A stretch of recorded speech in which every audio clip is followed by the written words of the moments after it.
আজকে শুরু করছি রান্না সরিষার তেল দিয়ে। দিয়ে দিয়েছি গুঁড়ি চিংড়ি মাছ, একদম গুঁড়া গুঁড়া চিংড়ি মাছগুলো, একদমই পিচি পিচি, দেখে হয়তো বুঝতে পারছেন। তো সামান্য লবণ দিয়ে রান্নাটি শুরু করছি। আর কি রান্না করছি সেটাও বলে দিচ্ছি।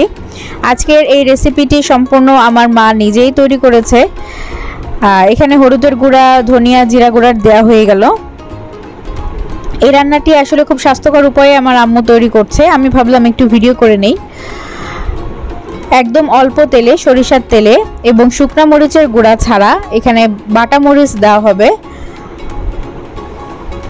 আর আমার আম্মু যেহেতু সবজি খুব বেশি খান, যার কারণে তেল, ময় মশলা খুবই কম করেই দেন।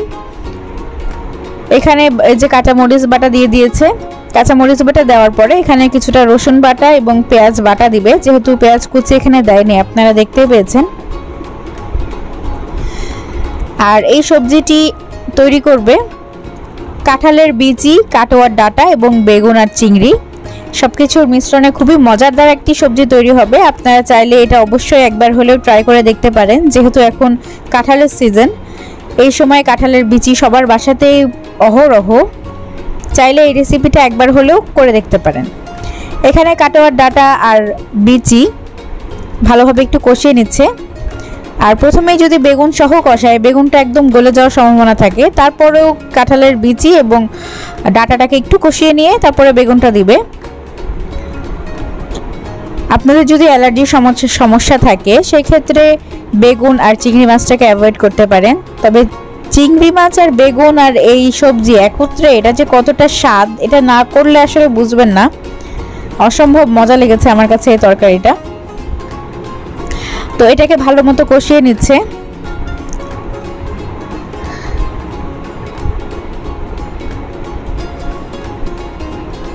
আর সবজি তো সবাই রান্না করতে পারে, এখানে আসলে খুবই আলাদা করে কিছু না। এটা আমার আম্মুর হাতের একটি সাধারণ রান্না। আপনাদের যদি ভালো লেগে থাকে আমার রান্নার এই চ্যানেলটি সাবস্ক্রাইব করবেন, আর ফেসবুক পেজ থেকে আমাকে ফলো দিয়ে দিবেন। একটা লাইক অবশ্যই আশা করছি। তো সবজিটি কষানোর পরে এখানে সমপরিমাণে পানি দিয়ে দিয়েছে, একদম সমান সমান করে। এখন খালি অপেক্ষা করব পানিটা শুকিয়ে যাওয়া পর্যন্ত। মিডিয়াম হিটে এটাকে রান্না করে নিব। এখানে ঢাকনা দিয়ে ঢেকে দিয়েছি এবং 10 থেকে 15 মিনিট পরে আমার রান্নাটি দেখতেই পাচ্ছেন একদমই সুন্দরভাবে হয়ে গেছে। আর আপনারা চাইলে একদমই মাখামাখাই রাখতে পারেন, অথবা ঝোল রাখলে আসলে তেমন একটা ভালো লাগে না। তবে যদি খেতে চান তো সেভাবে রাখতে পারেন।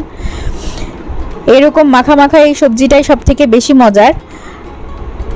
তো ভালো থাকবেন, সুস্থ থাকবেন, আমার জন্য দোয়া করবেন। আল্লাহ হাফেজ।